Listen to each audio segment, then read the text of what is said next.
ಮಂಡ್ಯದಲ್ಲಿ ಹನುಮ ಧ್ವಜ ದಂಗಲ್ ಶುರುವಾಗಿದ್ದು ಹೇಗೆ? ಇದಕ್ಕೊಂದು ಮೂಲ ಅಂತ ಹೇಳಿ ಬೇಕಲ್ಲ. ಹೇಗೆ ಸ್ಟಾರ್ಟ್ ಆಯ್ತು ಹಾಗಾದ್ರೆ? ಅದೆಲ್ಲದರ ಇಂಚಿಂಚು ಮಾಹಿತಿಯನ್ನು ರಿಪಬ್ಲಿಕ್ ಕನ್ನಡ ನಿಮ್ಮ ಮುಂದೆ ಎಳೆ ಎಳೆಯಾಗಿ 2 ದಿನದಿಂದಲೂ ಕೂಡ ಏನಾಯ್ತು, ಎಲ್ಲಿಂದ ಬೆಂಕಿ ಹತ್ತಿಕೊಳ್ತು, ಅದಾದ ನಂತರ ಅದು ಹೇಗೆ ಪಸರಿಸ್ತು, ದೊಡ್ಡ ಮಟ್ಟದಲ್ಲಿ ಇದೊಂದು ಆಕ್ರೋಶ ಹುಟ್ಕೊಳ್ಳೋದಕ್ಕೆ ಕಾರಣ ಏನು, 40 ವರ್ಷದಿಂದ ಇಲ್ಲ ಧ್ವಜ ಇತ್ತು ಅನ್ನೋದಾದ್ರೆ ಯಾಕೆ ವಿವಾದ, ಇದೆಲ್ಲದ್ರ ಕುರಿತಾಗಿ ಇಂಚಿಂಚು ಮಾಹಿತಿಯನ್ನು ನಾವು ನೋಡ್ತಾ ಇದ್ವಿ.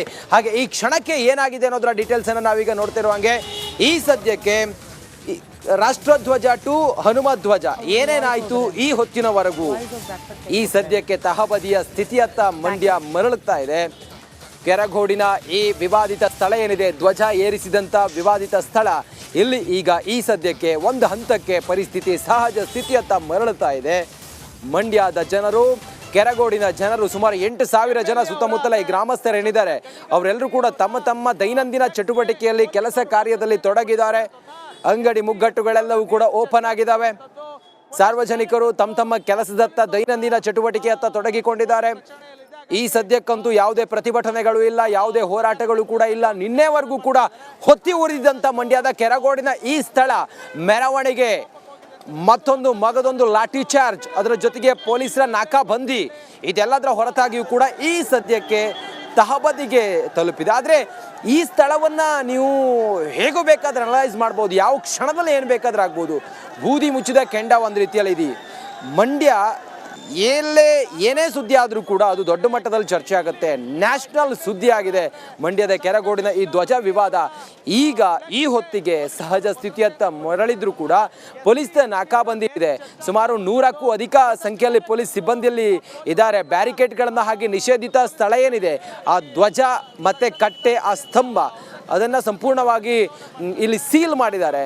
ಪೊಲೀಸರಿದ್ದಾರೆ, ಹಾಗೆ CCTV ಕ್ಯಾಮ್ರಾಗಳನ್ನು ಹಾಕಿದ್ದಾರೆ. ಜೊತೆಗೆ ಸ್ಥಳೀಯ ಠಾಣೆಯ ಪೊಲೀಸ್ ಇನ್ಸ್ಪೆಕ್ಟ್ರೇ ಇಲ್ಲಿ ಎಲ್ಲ ಉಸ್ತುವಾರಿಯನ್ನು ನೋಡ್ಕೋತಾ ಇದ್ದಾರೆ.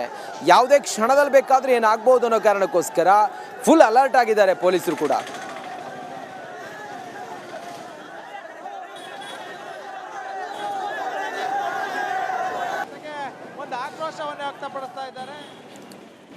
ಕೆರಗೋಡಿನ ಈ ಒಂದು ವಿವಾದಿತ ಸ್ಥಳ, ಅದು ಧ್ವಜ ಹಾಕಿರುವಂಥ ಈ ಸ್ಥಳದ ಎದುರುಗಡೆ ರಿಪಬ್ಲಿಕ್ ಕನ್ನಡ ಲೈವ್ ಕವರೇಜ್ ಅನ್ನು ಮಾಡ್ತಾ ಇದೆ. ಸುಮಾರು 2-3 ದಿನದಿಂದಲೂ ಕೂಡ ರಿಪಬ್ಲಿಕ್ ಕನ್ನಡ ಈ ಸ್ಥಳದಿಂದ ಇಂಚಿಂಚು ಮಾಹಿತಿಯನ್ನು, ಯಾವಾಗ ಇಲ್ಲಿ ವಿವಾದ ಶುರುವಾಯಿತು ಅದಾದ ನಂತರ ನಾವು ತೋರಿಸೋ ಪ್ರಯತ್ನ ಮಾಡ್ತಾ ಇದ್ವಿ ಇಲ್ಲಿ ಹೆಂಗಿತ್ತು ಅಂತೇಳಿ. ನೋಡಿ, ಇದೇ ಸ್ಥಳ ಬ್ಯಾರಿಕೇಡ್ ಹಾಕಿ ಸೀಲ್ ಮಾಡಿರೋದನ್ನು, ಇದೇ 108 ಅಡಿ ಎತ್ತರದ ಧ್ವಜದ ಸ್ತಂಭ ಇದು.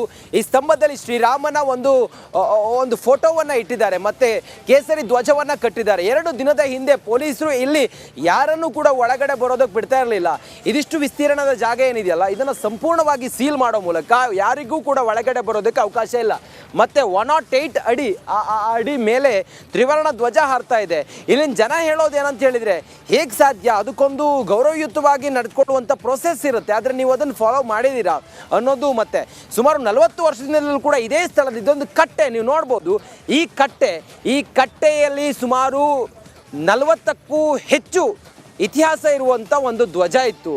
ಆದರೆ ಇತ್ತೀಚೆಗೆ ಅದನ್ನು ಮರುನಿರ್ಮಾಣ ಮಾಡಿ ಎತ್ತರದ ಸ್ತಂಭವನ್ನು ಮಾಡಿದ್ದಾರೆ. ಊರಿನವರೆಲ್ಲರೂ ಕೂಡ ಸುಮಾರು 10-12 ಹಳ್ಳಿಯ ಜನರು ತಮ್ಮದೇ ಹಣದಲ್ಲಿ ಈ ಧ್ವಜದ ಕಟ್ಟೆಯನ್ನು ಎತ್ತರಕ್ಕೆಗೊಳಿಸಿ ಅಲ್ಲಿ ಕೇಸರಿ ಧ್ವಜ ಮತ್ತು ಕನ್ನಡದ ಹಬ್ಬಗಳು ಬಂದಾಗ ಕನ್ನಡದ ಧ್ವಜ ಹಾರಾಟ ಮಾಡ್ತಾ ಇತ್ತು, ಮತ್ತು ರಾಷ್ಟ್ರೀಯ ಹಬ್ಬಗಳು ಬಂದಾಗ ಅವರೇ ತ್ರಿವರ್ಣ ಧ್ವಜವನ್ನು ಹಾರಿಸ್ತಾ ಇದ್ರು. ಆದರೆ ಇತ್ತೀಚಿನ ಕೆಲವೊಂದಿಷ್ಟು ರಾಜಕೀಕರಣದ ಕೆಲವೊಂದಿಷ್ಟು ಡೆವಲಪ್ಮೆಂಟ್ನಿಂದಾಗಿ ಇದು ಹೀಗೆಲ್ಲ ಗೊಂದಲ ಆಗಿದೆ, ಮತ್ತು ಈ ರೀತಿ ಗಲಾಟೆಗಳಾಗಿದೆ. ಇಷ್ಟು ದೊಡ್ಡ ಮಟ್ಟದಲ್ಲಿ ಈ ಕೆರಗೋಡು ಅನ್ನುವ ಈ ಸಣ್ಣ ಗ್ರಾಮ ಇದೆಯಲ್ಲ ಹೊತ್ತಿ ಉರಿದಿದೆ ಅಂಥೇಳಿ ಗ್ರಾಮಸ್ಥರು ಕೂಡ ಹೇಳ್ತಾ ಇದ್ದಾರೆ. ನೋಡ್ಬೋದು, ಸುಮಾರು 6ಕ್ಕೂ ಹೆಚ್ಚು ರಿಸರ್ವ್ ಪೊಲೀಸ್ ಬಸ್ಗಳಿಲ್ಲಿದ್ದಾವೆ. ನಾಕಾಬಂದಿಗಾಗಿ ಪೊಲೀಸರು ಹೆಚ್ಚಿನ ಸಂಖ್ಯೆಯಲ್ಲಿ ಅಕ್ಕಪಕ್ಕದ ಸ್ಟೇಷನ್ನಿಂದಲೂ ಕೂಡ ಇಲ್ಲಿ ಬಂದು ಜಮಾವಣೆ ಆಗಿದ್ದಾರೆ. ಸ್ಥಳೀಯ ಠಾಣೆಯ ಇನ್ಸ್ಪೆಕ್ಟರ್ ಉಸ್ತುವಾರಿಯನ್ನು ವಹಿಸಿಕೊಂಡಿದ್ದಾರೆ, ಇನ್ಚಾರ್ಜ್ ಇದ್ದಾರೆ. CCTV ಕ್ಯಾಮ್ರಾಗಳನ್ನು ಹಾಕಿದ್ದಾರೆ. ನೋಡ್ಬೋದು ನೀವು, ನನ್ನ ಲೆಫ್ಟ್ ಸೈಡ್ನಲ್ಲಿ CCTV ಕ್ಯಾಮ್ರಾ ನೋಡ್ತಾ ಇದೆ. ಯಾರೇ ಬಂದರೂ ಕೂಡ ಈ ಧ್ವಜ ಸ್ತಂಭದ ಹತ್ತಿರ ಹೋದರೆ ಆ ಕ್ಯಾಮ್ರಾ ಫೋಕಸ್ ಮಾಡುತ್ತೆ ನಿಮ್ಮನ್ನು. ಬಹಳ ಅಲರ್ಟ್ನಲ್ಲಿದ್ದಾರೆ. ಯಾಕಂತ ಹೇಳಿದರೆ 4-5 ಬಾರಿ ಇಲ್ಲಿ ಲಾಠಿ ಚಾರ್ಜ್ ಆಗುತ್ತೆ, 4-5 ಬಾರಿ ಜನರನ್ನ ಚದುರಿಸೋದಕ್ಕೆ ಪೊಲೀಸರಲ್ಲಿ ಹೈರಾಣ್ ಪಡ್ತಾರೆ. ಮಾನ್ಯ ಪ್ರತಿಪಕ್ಷ ನಾಯಕರು ಬರ್ತಾರೆ, ಎಕ್ಸ್ ಮುಖ್ಯಮಂತ್ರಿಗಳು ಬರ್ತಾರೆ, ಅದ್ರ ಜೊತೆಗೆ ಸ್ಥಳೀಯ ನಾಯಕರುಗಳೆಲ್ಲರೂ ಕೂಡ ಬಂದು ಇಲ್ಲಿ ಪ್ರತಿಭಟನೆ ಮಾಡ್ತಾರೆ ಅಂತ ಹೇಳಿದ್ರೆ ಈ ಸ್ಥಳ ಬಹಳ ಸೂಕ್ಷ್ಮ ಪ್ರದೇಶ ಇದು. ಆ ಕಾರಣದಿಂದ ವ್ಯವಸ್ಥಿತವಾಗಿ ಎಲ್ಲ ವ್ಯವಸ್ಥೆಯನ್ನು ಮಾಡಿದ್ದಾರೆ ಮತ್ತು ಬಂದೋಬಸ್ತ್ ಕೂಡ ಇದೆ. ನಿನ್ನೆವರೆಗೂ ಕೂಡ 144 ಸೆಕ್ಷನ್ ಕೂಡ ಇಲ್ಲಿ ಜಾರಿಯಲ್ಲಿತ್ತು. ಆದರೆ ಇವತ್ತು ಸ್ವಲ್ಪ ಪರಿಸ್ಥಿತಿ ತಹಬದಿಗೆ ಬಂದಿರೋದ್ರಿಂದ ಪೊಲೀಸರು ಕೂಡ ಇದ್ದಾರೆ. ಅದರ ಜೊತೆಗೆ ಮುಂಜಾಗ್ರತಾ ಕ್ರಮವಾಗಿ ಎಲ್ಲ ವ್ಯವಸ್ಥೆಯನ್ನು ಮಾಡಿದ್ದಾರೆ. ಸದ್ಯಕ್ಕೆ ಈ ಒಂದು ವಿವಾದಿತ ಸ್ಥಳ ಸೀಲ್ ಮಾಡಿ ಯಾರಿಗೂ ಕೂಡ ಒಳಗಡೆ ಹೋಗೋದಕ್ಕೆ ಅವಕಾಶಗಳಿಲ್ಲ ಇಲ್ಲಿ. ಮಂಡ್ಯದ ಉಸ್ತುವಾರಿ ಮಂತ್ರಿಗಳು ಚಲುವರಾಯಸ್ವಾಮಿ ಈ ಪ್ರಕರಣದ ಬಗ್ಗೆ, ಧ್ವಜ ವಿವಾದದ ಬಗ್ಗೆ ಪ್ರತಿಕ್ರಿಯೆಯನ್ನು ಕೊಟ್ಟಿದ್ದಾರೆ. ಪರಿಸ್ಥಿತಿ ಸಹಜವಾಗಿತ್ತು, ಎಲ್ಲವೂ ಸರಿ ಹೋಗಿತ್ತು. ಆದರೆ ಈ ಒಂದು ಪರಿಸ್ಥಿತಿಯನ್ನು ಕಲಕಿಸುವಂಥ ಪ್ರಯತ್ನ ಆಗಿದೆ. ರಾಜಕೀಯ ಮಾಡಿದ್ದಾರೆ, ಇದರಲ್ಲಿ ಜನರ ಭಾವನೆಗಳಿಗೆ ಧಕ್ಕೆ ತರೋ ರೀತಿಯಲ್ಲಿ ನಡೆದುಕೊಂಡಿದ್ದಾರೆ, ಜನರನ್ನ ಉದ್ರೇಕಿಸಿದ್ದಾರೆ ಅನ್ನೋ ರೀತಿಯಲ್ಲಿ ಚಲುವರಾಯಸ್ವಾಮಿ ಹೇಳಿದ್ದಾರೆ. ಮಂಡ್ಯದ ಉಸ್ತುವಾರಿ ಸಚಿವರು ಮಾತನಾಡ್ತಾ ಹೇಳಿದ್ದಾರೆ. ಇದು ಬಹಳ ಪ್ರಮುಖವಾಗಿ ಇಂಥದ್ದೊಂದು ದೊಡ್ಡ ಘಟನೆ ಗಲಾಟೆ ಆದಾಗ ಉಸ್ತುವಾರಿ ಸಚಿವರ ಒಂದು ಪ್ರತಿಕ್ರಿಯೆ ಬಹಳ ಪ್ರಮುಖವಾಗುತ್ತೆ. ಮಾನ್ಯ ಕೃಷಿ ಮಂತ್ರಿಗಳು ಕೂಡ ಹೌದು ಚಲುವರಾಯಸ್ವಾಮಿ ಅವರು ಮಾತನಾಡ್ತಾ ಹೇಳ್ತಾರೆ, ಈ ರೀತಿ ಒಂದು ವಿಷಮ ಸ್ಥಿತಿಯನ್ನು ಮಾಡೋದಕ್ಕೆ, ಸೃಷ್ಟಿ ಮಾಡೋದಕ್ಕೆ, ಜನರ ನಡುವೆ ಒಡಕನ್ನು ಸೃಷ್ಟಿ ಮಾಡೋದಕ್ಕೆ, ಅಥವಾ ಒಂದು ರೀತಿಯಲ್ಲಿ ಇಲ್ಲಿನ ಜನ ಬಹಳ ಆತ್ಮೀಯವಾಗಿದ್ದರು, ಆದರೆ ಅವರನ್ನು ಒಡಕುಗೊಳಿಸಿ ಅಥವಾ ಅವರ ನಡುವೆ ಒಂದು ಕಂದಕವನ್ನು ಸೃಷ್ಟಿ ಮಾಡುವಂಥ ಅವಶ್ಯಕತೆ ಇತ್ತ ಚುನಾವಣಾ ಸಮಯದಲ್ಲಿ ಅನ್ನೋದನ್ನು ಚಲುವರಾಯಸ್ವಾಮಿ ಅವರು ಹೇಳ್ತಾ ಇದ್ದಾರೆ. ಆ ಮೂಲಕ ಇಂಥದ್ದೊಂದು ವಿವಾದ ಬೇಡ ಆಗಿತ್ತು. ಸಾಮರಸ್ಯದಿಂದ ಬದುಕ್ತಾ ಇದ್ದಂಥ ಜನ ಇವತ್ತು ಒಬ್ರನ್ನೊಬ್ಬರು ದ್ವೇಷ ಮಾಡುವಂಥ ಪರಿಸ್ಥಿತಿ ನಿರ್ಮಾಣ ಮಾಡಿದ್ದಾರೆ ಈ ಪ್ರತಿಪಕ್ಷಗಳು ಅನ್ನೋದನ್ನು ಚಲುವರಾಯಸ್ವಾಮಿ ಹೇಳ್ತಾ ಇದ್ದಾರೆ. ಕುವೆಂಪು ಅವ್ರನ್ನ ನಾವು ಪ್ರತಿ ಮನೆಯಲ್ಲಿ ಪ್ರತಿ ವ್ಯಕ್ತಿ ಗೌರವಿಸ್ತಕ್ಕಂಥ ಜಿಲ್ಲೆ ಇದು. ಅವರ ತತ್ವ ಸಿದ್ಧಾಂತಗಳನ್ನು ಇವತ್ತು ಮೈಗೂಡಿಸ್ಕೊಂಡಿರ್ತಕ್ಕಂಥ ಜಿಲ್ಲೆ ಇದ್ದರೆ ಅದು ಮಂಡ್ಯ ಜಿಲ್ಲೆ. ಅಂಥ ಒಂದು ಜಿಲ್ಲೆ ಒಳಗಡೆ ಇಷ್ಟೊಂದು ನಿಮಗೆ ಈ ಜಿಲ್ಲೆಯ ಜನರ ಬಗ್ಗೆ, ಈ ಜಿಲ್ಲೆಯ ನೆಮ್ಮದಿ ಇರ್ತಕ್ಕಂಥದ್ರ ಬಗ್ಗೆ ನಿಮಗೆ ಏನಕ್ಕೆ ದ್ವೇಷ, ಏನಕ್ಕೆ ಅಶಾಂತಿಯನ್ನು ಮೂಡಿಸ್ತಕ್ಕಂಥ ಕೆಲಸಕ್ಕೆ ಕೈ ಹಾಕ್ತಾ ಇದ್ದೀರಾ? ನನ್ನ ಮೇಲೆ ದ್ವೇಷ ಇರ್ಬೋದು, ಅಥವಾ ಇಲ್ಲಿ ಕೂತಿರ್ತಕ್ಕಂಥ ಯಾರೋ 3-4 ಜನ ಮೇಲೆ ದ್ವೇಷ ಇರ್ಬೋದು. ಈ ಜಿಲ್ಲೆ ಜನ ನಿಮ್ಮನ್ನು ಏನು ಮಾಡಿದ್ದಾರೆ? ಈ ಜಿಲ್ಲೆ ಜನಕ್ಕೆ ಏನು ನಿಮ್ಮ ಶಾಶ್ವತವಾದಂಥ ಕೊಡುಗೆ? ಒಂದು ರಸ್ತೆ ಮಾಡೋದೋ, ಒಂದು ಚರಂಡಿ ಮಾಡೋದೋ, ಒಂದು ಕಾಲುವೆ ಮಾಡೋದೋ ಮುಖ್ಯ ಅಲ್ಲ. ಶಾಶ್ವತವಾದಂಥ ಕೊಡುಗೆ ಏನು ನಿಮ್ಮದು? ಎಲ್ಲ ಶಾಸಕರು, ಎಲ್ಲ ಮಂತ್ರಿಗಳು, ಎಲ್ಲ ಸರ್ಕಾರಗಳು ನಿರಂತರವಾಗಿ ಸರ್ಕಾರ ಬಂದಾಗ ಒಂದು ಯೋಜನೆ ಕೊಡ್ತಕ್ಕಂಥದ್ದು, ಒಂದು ಅಭಿವೃದ್ಧಿನಲ್ಲಿ ಕೆಲಸ ಮಾಡ್ತಕ್ಕಂಥದ್ದು ಸಹಜವಾದಂಥದ್ದು. ಕುವೆಂಪು ಅವ್ರನ್ನ ನಾವು ಪ್ರತಿ ಮನೆಯಲ್ಲಿ ಪ್ರತಿ ವ್ಯಕ್ತಿ ಗೌರವಿಸ್ತಕ್ಕಂಥ ಜಿಲ್ಲೆ ಇದು. ಅವರ ತತ್ವ ಸಿದ್ಧಾಂತಗಳನ್ನು ಇವತ್ತು ಮೈಗೂಡಿಸ್ಕೊಂಡಿರ್ತಕ್ಕಂಥ ಜಿಲ್ಲೆ ಇದ್ದರೆ ಅದು ಮಂಡ್ಯ ಜಿಲ್ಲೆ.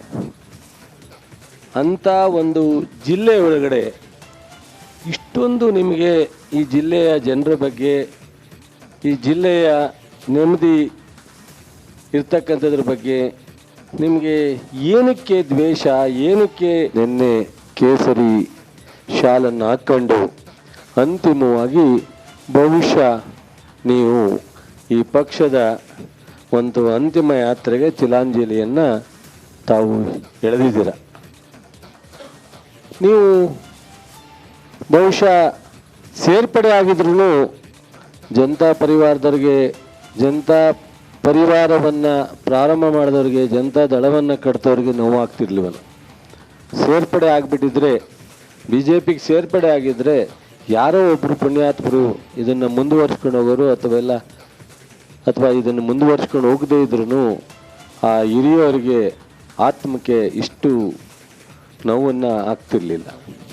ನಿಮ್ಮ ವೈಯಕ್ತಿಕ ಹಿತಾಸಕ್ತಿಗೋಸ್ಕರ, ನಿಮ್ಮ ರಾಜಕೀಯ ಕಟ್ಟಲಿಕ್ಕೋಸ್ಕರ ಒಂದು ದೇಶದ ಒಂದು ಬದಲಾವಣೆ ತರಲಿಕ್ಕೆ ಜಯಪ್ರಕಾಶ್ ನಾರಾಯಣವರ ಇವತ್ತೇನು ಒಂದು ಬಾವುಟದ ವಿಚಾರದಲ್ಲಿ ಪ್ರತಿಭಟನೆ ಮಾಡಲಿಕ್ಕೆ ಬಂದಿದ್ದಾರೆ, ಪಾದಯಾತ್ರೆ ಮಾಡ್ತಾ ಇದ್ದಾರೆ, ಏನೆಲ್ಲ ಜನರ ನೆಮ್ಮದಿನ ಕೆಡಿಸ್ಲಿಕ್ಕೆ ಬಂದಿದ್ದಾರೆ ಮಾನ್ಯ ಕುಮಾರಸ್ವಾಮಿಯವರು. ಯಾಕೆ ಶುಗರ್ ಫ್ಯಾಕ್ಟ್ರಿ ವಿಚಾರದಲ್ಲಿ ಅವರು ಮುಖ್ಯಮಂತ್ರಿ ಇದ್ದಾಗ ಒಂದು ಹೊಸ ಶುಗರ್ ಫ್ಯಾಕ್ಟ್ರಿಗೆ ಒಂದು 100 ಕೋಟಿ ವೆಚ್ಚದಲ್ಲಿ ಶಂಕುಸ್ಥಾಪನೆ ಮಾಡಲಿಲ್ಲ? ಯಾಕೆ ಈ ಜಿಲ್ಲೆಯ ಯಾವುದಾದ್ರೂ ಶಾಶ್ವತವಾದಂಥದ್ದು ಯಾವುದಾದ್ರೂ ಒಂದು ನಿರ್ಧಾರವನ್ನು ತಗೊಂಡು ಸರ್ಕಾರ ಮಂಜೂರಾತಿಯನ್ನು ತಂದು ಈ ಜಿಲ್ಲೆಯ 11 ಜನನ್ನು ಕೂರಿಸ್ಕೊಂಡು ನಾನಿವತ್ತು ಮುಖ್ಯಮಂತ್ರಿ ಆಗಲಿಕ್ಕೆ ಕಾರಣ ಮಂಡ್ಯ ಜಿಲ್ಲೆ, ನಾನು ಇಂಥ ಒಂದು ನಿರ್ಧಾರವನ್ನು ತಗೊಂಡಿದ್ದೀನಿ ಅನ್ನೋ ಒಂದು ಪ್ರಕಟಣೆ ಜಾತ್ಯತೀತ ಜನತಾದಳ ಕುಮಾರಸ್ವಾಮಿ ಅವರು ಕೇಸರಿ ಶಾಲನ್ನ ಧರಿಸಿರೋದ್ರ ಬಗ್ಗೆ D K Shivakumar DCM DK Shivakumar ವ್ಯಂಗ್ಯವಾಡಿದ್ದಾರೆ. ಕೇಸರಿ ಶಾಲ ಆದರೂ ಹಾಕ್ಕೊಳ್ಳಿ, ಹಸಿರು ಶಾಲ ಆದರೂ ಹಾಕ್ಕೊಳ್ಳಿ, ಅವ್ರ ಪಕ್ಷ ಅವ್ರ ಸಿದ್ಧಾಂತ ಕುಮಾರಸ್ವಾಮಿ ಅವರಿಗೆ ಬಿಟ್ಟಿದ್ದು ಅಂತೇಳಿ ಹೇಳಿದ್ದಾರೆ D K Shivakumar. DCM DK Shivakumar ನಿನ್ನೆ HD ಕುಮಾರಸ್ವಾಮಿ ಅವರು ಪಾದಯಾತ್ರೆ ಮೂಲಕ ಕೇಸರಿ ಶಾಲನ್ನ ಹಾಕೊಂಡು ಕಾರ್ಯಕರ್ತರ ಜೊತೆಗೆ ಬಿಜೆಪಿಯ ಒಬ್ಬ ಕಾರ್ಯಕರ್ತ, ಬಿಜೆಪಿಯ ಒಬ್ಬ ಕಟ್ಟಾಳು ಅನ್ನೋ ರೀತಿಯಲ್ಲೇನೋ ನಡೆದುಕೊಂಡ್ರಲ್ಲ, ಇಂಥದ್ದೊಂದು ಚರ್ಚೆ ಆಯ್ತಲ್ಲ, ಅದಕ್ಕೆ ಈಗ DK ಶಿವಕುಮಾರ್ ಅವರು ಪ್ರತಿಕ್ರಿಯೆಯನ್ನು ಕೊಟ್ಟಿದ್ದಾರೆ. ನೀವು ಯಾವುದೇ ಶಾಲೆ ಬೇಕಾದ್ರೆ ಹಾಕೊಳ್ಳಿ, ನಮಗೇನಾಗಬೇಕು ಅನ್ನೋದನ್ನು ಹೇಳಿದ್ದಾರೆ. ಕುಮಾರಸ್ವಾಮಿಗೆ DK ಶಿವಕುಮಾರ್ ತಿರುಗೇಟನ್ನು ಕೊಟ್ಟಿದ್ದಾರೆ. ಅವರು ಮಾತನಾಡ್ತಾ ಹೇಳ್ತಾರೆ, ಅವರು ಇವರನ್ನ ನುಂಗ್ತಾರೋ, ಇವರು ಅವರನ್ನ ನುಂಗ್ತಾರೋ, ಮಂಡ್ಯದಲ್ಲಿ ಬಹಳ ತೊಂದರೆ ಮಾಡ್ತಿದ್ದಾರೆ, ಶಾಂತಿ ಕದಡಲು ದೊಡ್ಡ ಪ್ರಯತ್ನ ನಡೀತಾ ಇದೆ. ಕುಮಾರಸ್ವಾಮಿಗೆ DK ಶಿವಕುಮಾರ್ ಹೀಗಂತ ತಿರುಗೇಟನ್ನು ಕೊಟ್ಟಿದ್ದಾರೆ. ನಿನ್ನೆ ಕುಮಾರಸ್ವಾಮಿ ಅವರು ಕೇಸರಿ ಶಾಲೆ ಹಾಕೊಂಡು ಮಂಡ್ಯದಲ್ಲಿ ಪ್ರತಿಭಟನೆ ಮಾಡಿದ್ದಾರೆ ಸರ್. ನೋಡಿ, ಅವ್ರ ಪಾರ್ಟಿ ಆಲ್ಮೋಸ್ಟ್ ಮರ್ಜ್ ಮಾಡ್ಕೊಂಡಂಗೆ ಮಾಡ್ಕೊಂಡಿದ್ದಾರೆ. ನಮ್ಗೇನು ಅದಕ್ಕೆ ಸಂಬಂಧ ಇಲ್ಲ. ಯಾವ ಬಣ್ಣದ ಬಾವುಟಾರು ಅವ್ರು ಹಾಕೊಳ್ಳಿ. ರಾಜಕಾರಣದಲ್ಲಿ ಬೇಸ್ ಇಲ್ಲ, ಬಿಜೆಪಿ ಬೇಸ್ ಇಲ್ಲ. ಅದಕ್ಕೆ ಬಿಜೆಪಿ ಬೇಸ್ ಇವರು ಶಕ್ತಿನ ಅರಿತಾರೆ. ಅವ್ರು ಇವ್ರು ನುಂಗ್ತಾರೋ ಇವ್ರು ಅವ್ರು ನುಂಗ್ತಾರೋ ನೋಡೋಣ. ನಿನ್ನೆ ಕುಮಾರಸ್ವಾಮಿ ಅವರು ಕೇಸರಿ ಶಾಲೆ ಹಾಕೊಂಡು ಮಂಡ್ಯದಲ್ಲಿ ಪ್ರತಿಭಟನೆ ಮಾಡಿದ್ದಾರೆ ಸರ್. ನೋಡಿ, ಅವ್ರ ಪಾರ್ಟಿ ಆಲ್ಮೋಸ್ಟ್ ಮರ್ಜ್ ಮಾಡ್ಕೊಂಡಂಗೆ ಮಾಡ್ಕೊಂಡಿದ್ದಾರೆ. ನಮ್ಗೇನು ಅದಕ್ಕೆ ಸಂಬಂಧ ಇಲ್ಲ. ಯಾವ ಬಣ್ಣದ ಬಾವುಟಾರು ಅವ್ರು ಹಾಕೊಳ್ಳಿ. ರಾಜಕಾರಣದಲ್ಲಿ ಬೇಸ್ ಇಲ್ಲ, ಬಿಜೆಪಿ ಬೇಸ್ ಇಲ್ಲ.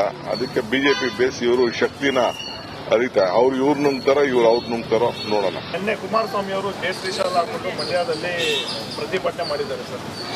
ನೋಡಿ, ಅವ್ರ ಪಾರ್ಟಿ ಆಲ್ಮೋಸ್ಟ್ ಮರ್ಜ್ ಮಾಡ್ಕೊಂಡಂಗೆ ಮಾಡ್ಕೊಂಡಿದ್ದಾರೆ. ನಮ್ಗೇನು ಅದಕ್ಕೆ ಸಂಬಂಧ ಇಲ್ಲ. ಯಾವ ಬಣ್ಣದ ಬಾವುಟಾರು ಅವ್ರು ಹಾಕೊಳ್ಳಿ.